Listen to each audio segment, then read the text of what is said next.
Ada satu kekonyolan dan kegoblokan yang sungguh sangat-sangat luar biasa gobloknya. Muhyiddin Ba'alawi yang mengatakan kalau, loh, geng Solo aja, Jokowi aja juga kan takut dengan Ba'alawi. Kok bisa takut? Nah, itu Lutfi bin Yahya kan dijadikan sebagai watimpres, berarti kan takut. Dan kegoblokan ini makin menunjem, makin menusuk, makin menukik. Menusuk itu menusuk bosok itu loh, klien Ba'alawi ini. Prabowo kan juga janji kepada Rizik Syihab menjemput ke Arab Saudi. Pertanyaannya, orang pelarian gitu loh, orang buron polisi dijemput sama Prabowo, ini kan otaknya gimana cara memframingnya? Assalamualaikum sahabat Awi Kertapati. Ini seputar tentang cara berpikir ya, seputar tentang tata letak otak kita itu di mana, kita taruh di map yang pas supaya ketika kita berpikir itu nggak keblasuk kemana-mana atau nggak tersesat kemana-mana, karena otak kita juga presisi dengan mapnya. Jadi ketika kita bicara ya sesuai dengan konteksnya, dan kalaupun ada sudut pandang yang lain, itu wajar sebagai sebuah gagasan. Artinya di sini sekali lagi, ini bukan mana yang paling benar, mana yang paling salah, mana yang paling sok tahu atau tidak tahu, bahkan mana yang paling suci atau tidak suci, ini nggak ada urusannya dengan kasta-kasta seperti itu. Kita tidak mau terbelenggu dengan hal seperti itu, yang itu akhirnya menjadi doktrin. Dan itu keangkuhan, itu kesombongan namanya. Ini adalah relativisme ide gagasan satu dengan yang lainnya. Oke. Video saya kemarin, pembahasan mengenai Prabowo ini di-framing oleh Ba'alawi takut sama mereka ini. Dan terbukti itu hanya hoax. Itu hanya framing-framing sesat yang diembuskan oleh para keturunan imigran Yaman yang sudah anak berinak lagi. Anak beranak berodol di bumi Nusantara ini, yang sampai detik ini memang tidak punya rai, atau Ba'alawi itu rata-rata rai gedek. Mulutnya juga mulut comberan, congornya juga memang tidak bisa dibendung kalau ngomong. Nah, kalau ini disimpulkan sebagai narasi saya ini sebagai narasi rasis, ya siapa yang rasis duluan? Kalian ini pendatang. Loh, sok NKRI, nggak ada urusan, intinya titik, nggak ada perdebatan sekarang.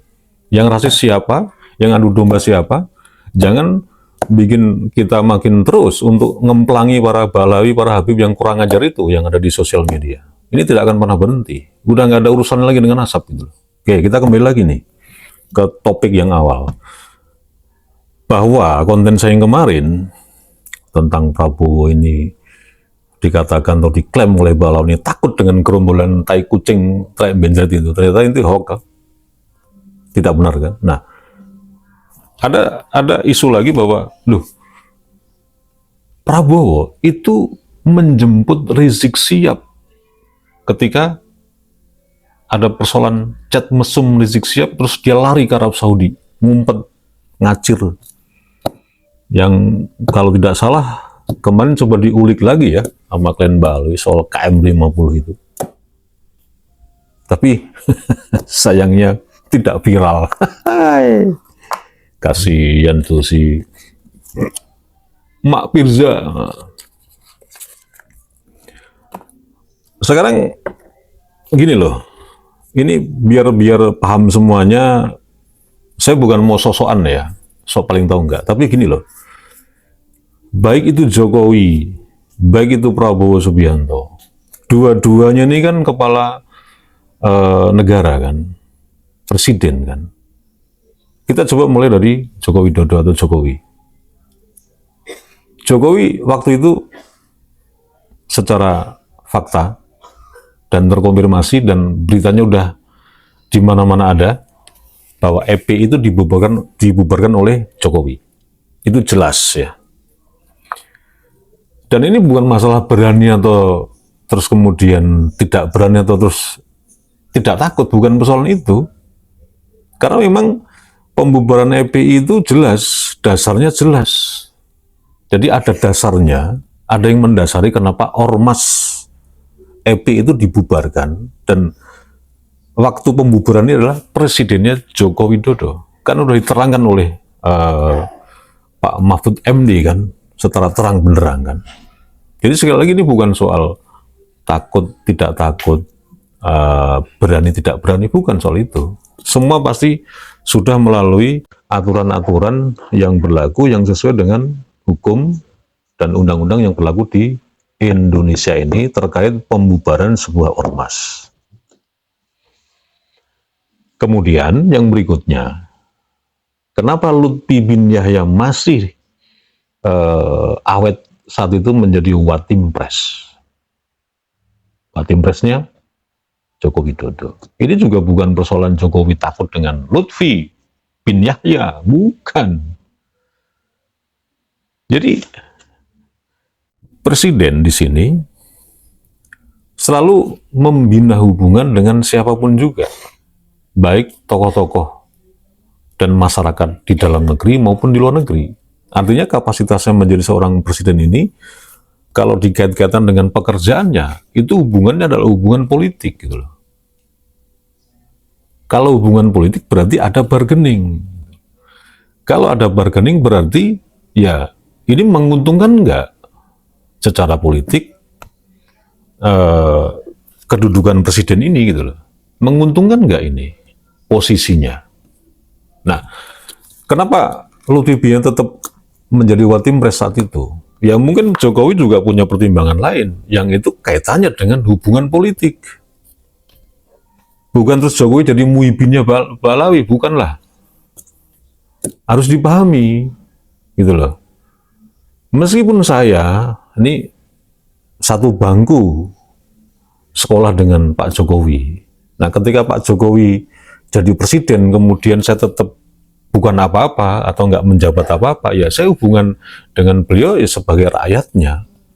Hubungan politik juga karena saya mendukung beliau kan, gitu loh. Nggak ada kaitannya hubungan taklid buta sebagai militannya, bukan dong. Saya juga bukan tim sesnya, saya juga bukan relawannya gitu loh. Jadi beda-beda tergantung ini kapasitasnya apa gitu loh. Nah, kembali ke Lutfi bin Yahya, sekali lagi ya hubungan politik. Saya nggak tahu pertimbangan Jokowi masih tetap awet jadi Watimpres, ya pertimbangannya kita nggak tahu. Tapi bukan berarti Jokowi takut dengan Lutfi bin Yahya. Begitu loh. Nah, kemudian ada yang ngomong juga, ingat, Prabowo itu janji dengan Rizik Syihab akan dijemput pelarian waktu itu si Rizik Syihab di Arab Saudi. Nah, pertanyaan juga dari awal tadi bilang, wong buruan polisi dijemput, apa urusannya? Itu kan janji politik. Nah, di sini hubungan Prabowo dengan Rizik Syihab atau kelompok Balawi itu, ya hubungannya hubungan dalam kapasitas politik. Dan saat itu mungkin Prabowo juga melihat secara elektoral si Rizik Syihab itu masih punya banyak massa.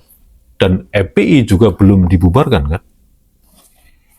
Secara politis pasti ada hitung-hitungannya. Tapi toh kalah juga Prabowo saat itu kan, tahun 2019. Dan ketika Rizik Syihab pulang dari pelariannya dari Arab Saudi, Presiden Prabowo Subianto sudah menjadi Kemenhan. Beda lagi kan? Ya itulah maknanya ketika kapasitas sebagai pejabat negara, kemudian kapasitas sebagai seorang politikus, kapasitas sebagai seorang ulama, ketika memang ini terkait satu hubungan, ya hubungannya politik, titik, udah nggak ada lagi. Bagaimana setiap presiden ini mengamankan posisinya ketika berkomunikasi, ketika berhubungan dengan di pihak eksternal di luar kabinetnya, itu 100% hubungan politik, nggak ada lagi. Jadi kalau sekarang ini Prabowo itu katanya kemarin ya takut dengan Balawi, terus Prabowo itu pernah menjemput Rizik Sihab. Apalagi nih yang mau ditanyakan lagi nih, Prabowo Muhyiddin Balawi ini nggak ada data yang valid ya. Bahkan rumor atau perbincangan lewat WhatsApp itu ya tidak terkonfirmasi.